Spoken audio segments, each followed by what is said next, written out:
Open the cabinet under your bathroom sink or the tray on your dressing table and count them. Go on.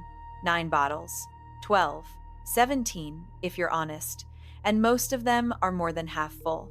And most of them you will never finish because you bought them for a wedding or a holiday, or because a woman in a blazer at the counter told you it was the fragrance of the season, and it isn't the season anymore. That is not a collection, that is a graveyard. And I am going to tell you something the whole industry would rather I didn't. A woman over 60 does not need 50 perfumes, she needs 5. Exactly 5. One for every kind of day she actually lives, and once she owns them, she is done properly done, not restless done. I'm Vivienne Marchand, and I have been buying, wearing, and studying perfume since I was a young woman, which means I have owned all 17 bottles, and I have made every one of those mistakes at full price. So you don't have to. By the end of this, you'll have the whole wardrobe, 5 names, 5 occasions, the honest note story on each one, and exactly how to wear it. Not a shopping list to add to the graveyard, a list to end it. But first, one thing the counter counts on you never working out, because if you miss it, none of the 5 will make sense. Here it is. You've spent decades trusting your own nose. You know when a room smells expensive versus when it just costs a lot. You can walk past a woman and know, in half a second, whether she chose her scent or whether it chose her off a shelf. That instrument took you a lifetime to build, and it is the most reliable thing you own. More reliable than any counter, any celebrity face, any bottle shaped like a jewel. So why do you keep buying more? Because the industry does not sell you perfume. It sells you the feeling that you're 1 bottle away from being finished. And a woman who is never finished buys 2 or 3 times a year, every year, forever. A woman who is finished buys once and comes back in 5 years for a refill. Guess which one the marketing is built for? You don't buy a fragrance, you rent it, and reapplication and restlessness are the whole business model. The 5 I'm about to give you are the ones that end the renting. Let's begin with the one that anchors the entire wardrobe. Number 1. The clean classic Chanel No. 5, the Eau de Parfum. And I know. I can hear some of you already. Too obvious, too much my mother, everyone knows it. Sit with me a moment, because that reaction is exactly the trap. No. 5 is the most famous perfume on earth for a reason that has nothing to do with the advertising and everything to do with what happens when it dries down on skin. It opens on aldehydes, those bright, almost fizzy, soapy champagne top notes that Ernest Beaux built in 1921, the ones that made it the first perfume that smelled like a perfume and not like a single flower. Under that, a bouquet rose and jasmine and iris and lily of the valley, blended so completely that you can't pull one thread out, and then the base. Sandalwood, a whisper of vanilla, a warmth that holds for hours. It is not a young scent, and it was never meant to be. It is a scent of composure. This is what you wear to the thing that matters, the anniversary dinner, the funeral where you need to hold yourself together, the day you want to walk into a room already decided about who you are. The Eau de Parfum, specifically, not the Eau de Toilette, the EDP is rounder, warmer, it sits down on the skin instead of flying off it. You'll pay somewhere between $135 and $170 for the 3.4 ounce. And here is the honest part. At maybe 2 sprays, one on the chest, one on the back of the neck, that bottle will outlast your interest in it. This is a 5-year purchase. That is not expensive. 17 bottles you don't finish, that is expensive. And if the word aldehydes means nothing to you, don't let it put you off. All it means is that in 1921, a perfumer named Ernest Beaux did something no one had dared do before he added a synthetic that smelled of nothing in nature, a cold, clean, sparkling lift, and it made the flowers underneath glow instead of simply sitting there.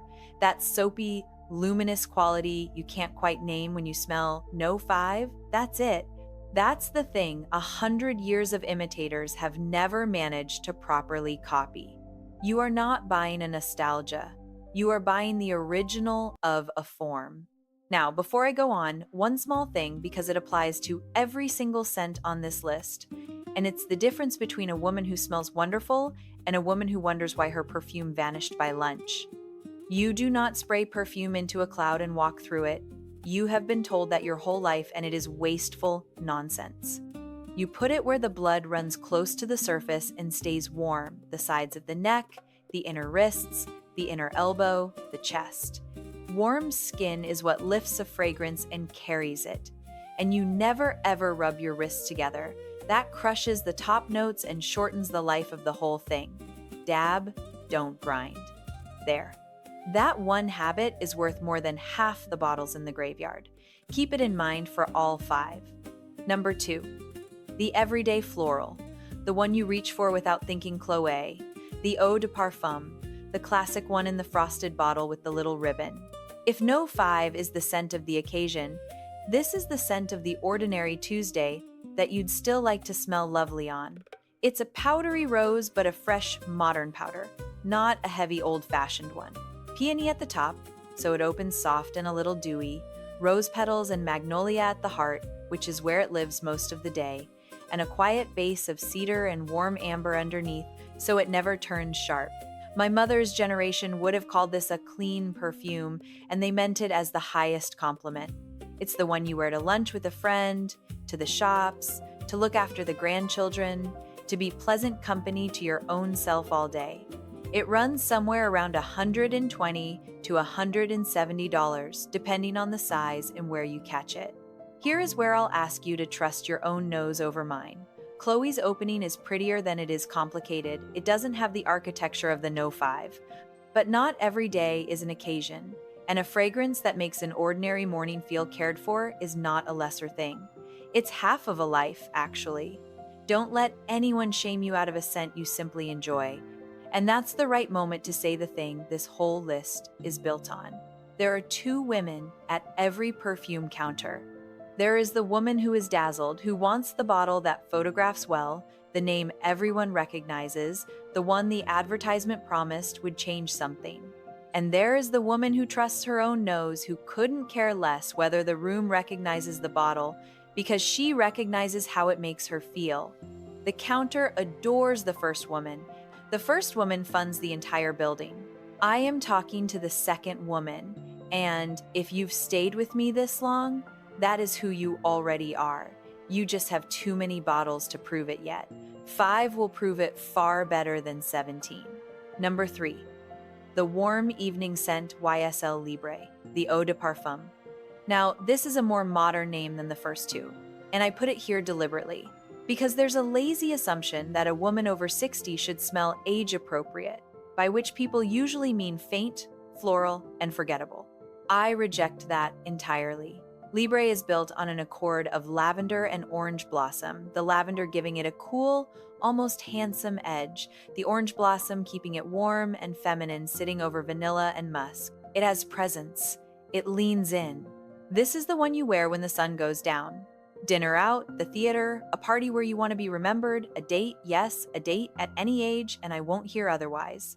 It's warm without being sweet, confident without shouting. And I want you to notice what lavender is doing here, because most women think of lavender as something you put in a drawer with the linens or a scent for men. In Libre, it does something cleverer. It gives a warm floral, a cool spine, a sort of tailored edge, so the whole thing reads as composed rather than sugary. That's the difference between an evening scent that flatters you and one that just announces you've had dessert. You're looking at roughly $135 to $165 for the 90 milliliter. And here's your honesty beat, because I promised you the truth and not the sell.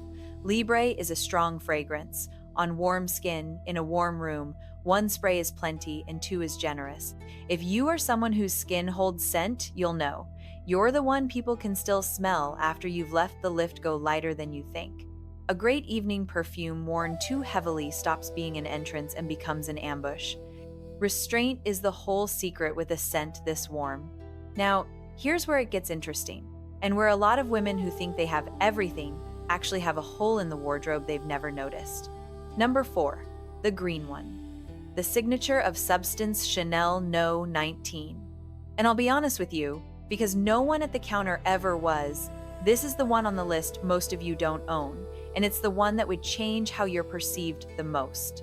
Where no 5 is warm and floral, no 19 is cool and green and sharp-edged in the most elegant way.